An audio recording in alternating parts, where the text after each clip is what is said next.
In this video, I am going to show you how to use a trigger from an app. First, click on the Add New Trigger. After clicking, you will see the list of triggers from the side menu.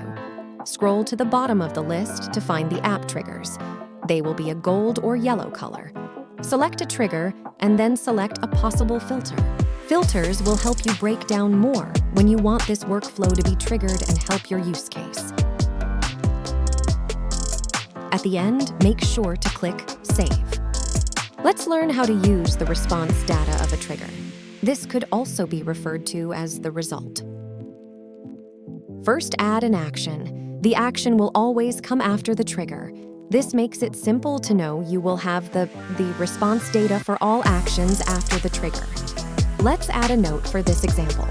Next, click the Custom Value button or icon for other types of actions. You will then see a drop-down of values you can choose from. Make sure to select the trigger name for the response data. You can now see the options for this response data. Click on what you need to complete the note. Make sure you click Save at the bottom.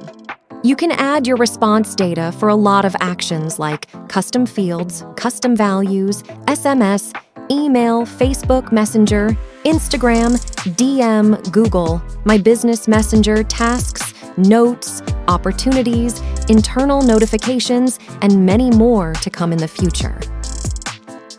Thank you for watching this video. If you have any new ideas, recommendations, or you need some help, please reach out via our form and help widget.